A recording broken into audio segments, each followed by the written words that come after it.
Ayong hapon mga ka-friendship, so karong hapon na natingala ko ba, kaya nga ako abang nga tanom nga dugay na kaya nga sensation o kani akong giant nga prayer plant na usub man ang kurti sa iya nga dahon. Pati ang ako ang lucirum na may mga murag variegation. Mura bag-bag-o nga style og design sa pagtubo sa tanom, no? Ingon ani gyud. Ingon ani o. After i-closer no, i-closer lang na to. O kani. O kana kita mo ana no. And then ako ang lasirom na adri dapit nga area na ako gibutang. Naapod siya yung mga pareho ato og design sa iyang mga dahon. So ako tingala jud ko kay isang tanan ba. Usa kani siya kanang mo tingali ni bagong variegation karon no or kanang bagong gawas ba sa mga tanom. Grabe gyud. Oo, tan-awa ang design sa ako nga lasirom. Kita mo ana. Murag na siya something. Ya pa o di ba so gaduda gyud ko unsa ni nga klase siya variegation ba ni siya o naa gyud kababalaghan nga nahitabo sa ako nga tanom.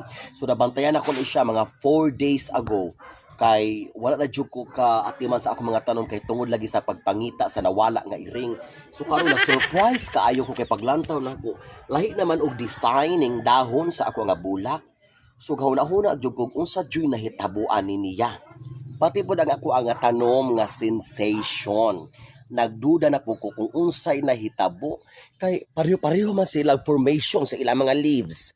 So gaduda gyud ko, unsa gyud kahay nahitabuan ni ako mga tanom?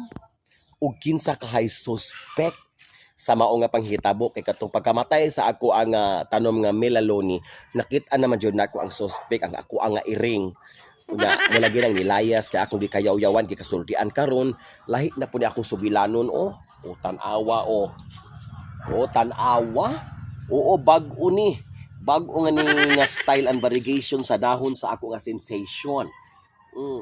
Wala pa jud ko nakita sa suspect so dili ko pwedeng manangil so hopefully one of these days masakpa na jud nako.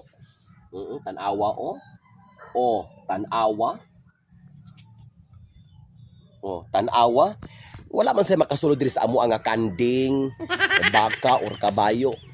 Wala man makasulod diri sa amo kay namatay gamay nga alad-alad no. So mangutana lang ko niyo mga ka-friendship og same bata og experience or nakasulay ba mo og ingon ani nga variegation sa inyong tanom.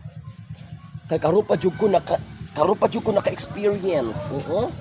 Karon pa jud ko nakasulay ingon ani nga klase nga variegation sa ako nga sensation. Sa ako nga giant nga prayer plant ug sa ako ang lucirum. Pareho-pareho jud sila og pattern sa ilang nga dahon. So I don't know kung ako ra ba naka-experience ani nga klase sa variegation or sa ato mga plantitos o mga plantitas diya nakasulay ba pud mo nga iyon ani ang purma sa dahon sa inyo nga mga tanom like prayer plant, sensation o lucirum. Kung naa mo'y idea, palihog lang no, i-comment down below lang kay naguul na sad ko kay murag dili iring ra akong kontra ning akong garden. Murag naa pa jud laing mananap. I don't know kung mananap or tawo ba or gitripingan ba or naay nasuya nga gigunting-gunting ning akong tanom.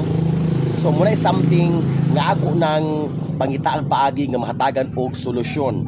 Ug naka-experience mo og the same sa ako nga na-experience sama sa ingon ani nga dahon nga adunay kakaiba nga variegation, paki-comment down below lang ha.